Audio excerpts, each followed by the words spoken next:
नमस्कार दोस्तों, आज हम भारत की प्राचीन कथाओं में से एक दशावतार की श्रृंखला की एक और रोमांचक कहानी लेकर आए हैं। यह कहानी भगवान विष्णु के नृसिंह अवतार की है, जो बुराई पर अच्छाई की जीत की एक अद्भुत कहानी है। इस प्राचीन भारतीय कथा के दूसरे भाग में हम आपको नृसिंह अवतार की वीरता और शक्ति के बारे में बताएंगे। आइए शुरू करें। 6 नरसिंह अवतारम 2। हियास्वी, क्या तुम नरसिंहावतार की अगली कहानी के लिए तैयार हो? हाँ दादी, मैं तैयार हूँ, हियास्वी ने जवाब दिया। एक दिन हिरण्यकश्यपु ने प्रहलाद और उसके शिक्षक को अपने दरबार में बुलाया। उसने पूछा, बेटा, क्या तुम अपने शिक्षक की शिक्षा का पालन कर रहे हो? हाँ पिताजी, प्रहलाद ने जवाब दिया। यह अच्छा है। क्या तुम एक कविता सुना सकते हो? हिरण्यकश्यपु ने पूछा। प्रहलाद ने तुरंत भगवान विष्णु की एक कविता गानी शुरू की। हिरण्यकश्यपु क्रोधित हो गया और प्रहलाद को, जो उसकी गोद में बैठा था, धक्का दे दिया और पूछा, प्रहलाद, तुमने यह कविता कैसे सुनाई? किसने तुम्हें यह सिखाया? तुम मेरे दुश्मन की स्तुति कर रहे हो। प्रहलाद उठ खड़ा हुआ और शांति से कहा, पिताजी, भगवान विष्णु किसी के लिए भी दुश्मन नहीं है। मुझे यह कविता किसी ने नहीं सिखाई, मैंने इसे स्वयं सीखा। हिरण्यकश्यपु क्रोधित हो गया और कहा, अच्छा, तो देखेंगे कि तुम्हारा यह भगवान तुम्हारी मदद करेगा या नहीं। उसने अपने सैनिकों को बुलाया और तुरंत आदेश दिया, प्रहलाद को हाथियों के नीचे कुचल दिया जाए और सांपों द्वारा काटा जाए। यदि वह इन दोनों प्रयासों से बच जाता है, तो उसे एक पहाड़ी से नीचे फेंक दिया जाए। ऐसा कहकर हिरण्यकश्यपु अपने निजी कक्ष में क्रोध में चला गया। दरबार में सभी लोग राजा के आदेशों से हैरान थे, लेकिन किसी की भी हिम्मत नहीं थी कि वह राजा से प्रश्न करे। हियास्वी प्रहलाद के लिए दुखी हो गई। उसे इतनी क्रूर सजा नहीं मिलनी चाहिए, दादी, उसने रोया। हाँ मेरी प्रिय, हिरण्यकश्यपु भगवान विष्णु से बहुत क्रोधित था, क्योंकि उसके भाई को भगवान विष्णु ने मारा था। हिरण्यकश्यपु के लिए, जो कोई भी भगवान का नाम लेता था या उसकी पूजा करता था, वह उसका दुश्मन था, यहाँ तक कि यदि वह उसका पुत्र भी हो। राजा के सैनिकों ने उसके सभी आदेशों का पालन किया, लेकिन प्रहलाद हर स्थिति से बिना किसी चोट के बच निकला। सबसे पहले सैनिकों ने प्रहलाद को एक गुफा में ले जाया जहां बहुत सारे जहरीले सांप थे और उसे उसमें धकेल दिया। वह निडर रहा और भगवान विष्णु से प्रार्थना की।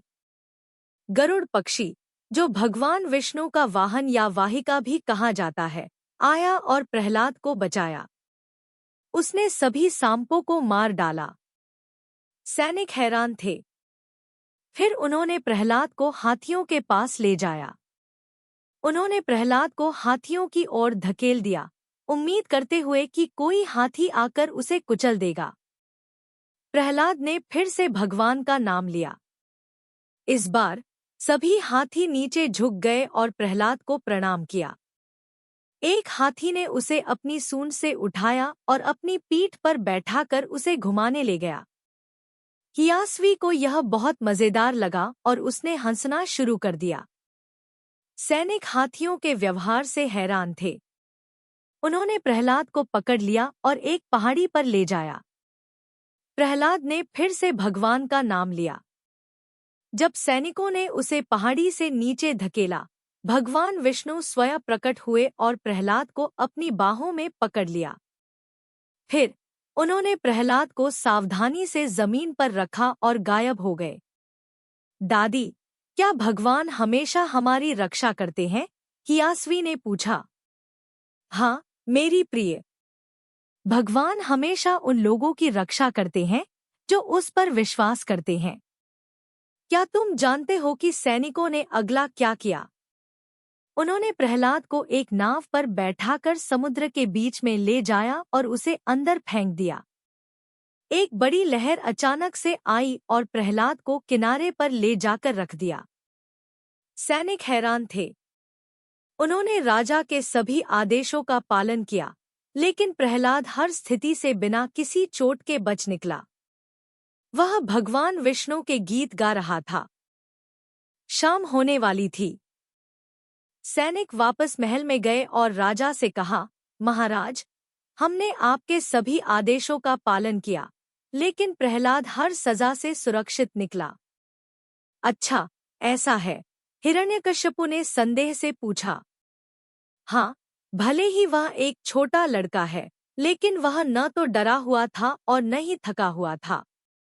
वास्तव में हम अपने आप को इन सजाओं को लागू करने के बाद थका हुआ महसूस कर रहे हैं, सैनिकों ने कहा। हिरण्यकश्यपु क्रोध से कांप उठा और प्रहलाद से कहा, क्या तुमने अपना मन नहीं बदला है? प्रहलाद, तुम्हारा भगवान कहाँ है? मैंने उसे कभी नहीं देखा। वह हमेशा छुपा रहता है क्योंकि वह मुझसे डरता है। क्या तुम मुझे उसे दिखा सकते हो? फिर मैं तुम्हारी भक्ति की सराहना करूंगा। प्रिय पिता, यदि हम भगवान विष्णु की शिक्षा का पालन करते हैं, अच्छे विचारों और शुद्ध हृदय के साथ, तो वह निश्चित रूप से हमें दिखाई देगा, प्रहलाद ने कहा। हिरण्यकश्यपु ने पूछा, क्या ऐसा है? क्या तुम्हारा भगवान इस स्तंभ में है? हाँ, पिताजी, वह निश्चित रूप से वहां होगा। तुम इस ब्रह्मांड के हर कण में भगवान को देख सकते हो, प्रहलाद ने कहा। क्रोध में आकर हिरण्यकश्यपु ने स्तंभ को तोड़ दिया। जैसे ही स्तंभ टूटा, एक अद्भुत दिव्य प्रकाश 1 करोड़ सूर्यों की चमक के साथ प्रकट हुआ। आधा मानव और आधा सिंह के शरीर के साथ भगवान विष्णु नरसिंह के रूप में प्रकट हुए। दरबार में सभी लोग डर गए और भाग गए, लेकिन प्रहलाद शांत रहा। भगवान नरसिंह ने हिरण्यकश्यपु को उठाया और द्वार की दहलीज पर ले जाकर रखा। उन्होंने उसे अपनी गोद में बैठाया। फिर उन्होंने अपने नाखूनों से उसकी छाती को चीर दिया और उसे मार डाला। हियास्वी, क्या तुम याद रखोगे कि हिरण्यकश्यपु ने क्या इच्छा की थी? न तो देवता, न असुर, न मानव और न जानवर उसे मार सकते हैं। इसलिए भगवान विष्णु नरसिंह के रूप में प्रकट हुए, आधे सिंह और आधे मानव। वह न तो दिन में और न रात में मारा जा सकता है, इसलिए नरसिंह ने उसे संध्या के समय मारा। वह न तो अंदर और न बाहर, न तो आकाश में और न पृथ्वी पर मारा जा सकता है, इसलिए भगवान ने द्वार की दहलीज पर बैठकर राजा को अपनी गोद में रखा। वह न तो हथियारों, बाणों और मंत्रों से मारा जा सकता है, इसलिए उसे हाथ के नाखूनों से मारा गया। किसी को भी भगवान को धोखा नहीं देना चाहिए। हिरण्यकश्यपु को मारते हुए भगवान नरसिंह को देखकर सभी देवताओं और देवियों ने स्वर्ग से फूल बरसाए। भगवान नरसिंह बहुत क्रोधित और भयंकर देवता है। प्रहलाद, देवता और नारद ने भगवान नरसिंह मूर्ति से प्रार्थना की कि वह शांत हो जाए, क्योंकि वह अपने क्रोध के लिए जाना जाता है। इसलिए उसका दूसरा नाम उग्र नरसिंह मूर्ति है। शांत होने के बाद भगवान नरसिंह ने प्रहलाद को अपने पास बुलाया, उसे आशीर्वाद दिया और कहा, प्रहलाद, तुम राक्षसों के वंश में जन्मे एक रत्न हो। मैं तुम्हारी भक्ति की प्रशंसा करता हूँ। तुम एक महान राजा बनोगे। उन्होंने प्रहलाद को एक वरदान भी दिया और कहा, मैं हमेशा तुम्हारे सामने प्रकट होऊंगा जब तुम मुझे देखना चाहोगे। भगवान ऐसा कहकर गायब हो गए और इसके बाद प्रहलाद के वंश में सभी लोग भगवान विष्णु के भक्त बन गए। नरसिंह अवतार की यह कहानी हमें सिखाती है कि सच्चाई और न्याय की हमेशा जीत होती है। इस कहानी से हमें यह भी पता चलता है कि भगवान अपने भक्तों की रक्षा करने के लिए किसी भी रूप में आ सकते हैं। स्टोरी वेव्स ऐप डाउनलोड करके आप दासावतार संग्रह और दुनिया भर की अन्य कहानियों का आनंद ले सकते हैं, जो एप्पल और एंड्रॉयड ऐप स्टोर पर उपलब्ध है। एक स्टोरी वेव सब्सक्रिप्शन एक महीने में $1 से कम खर्च करता है, जो आपके परिवार के लिए गुणवत्तापूर्ण कहानियाँ लाने का सबसे सस्ता तरीका है। स्टोरी वेव्स ऐप पर सभी नए कहानियाँ उपलब्ध हैं और सबसे रोमांचक सामग्री केवल ऐप पर ही मिलती है।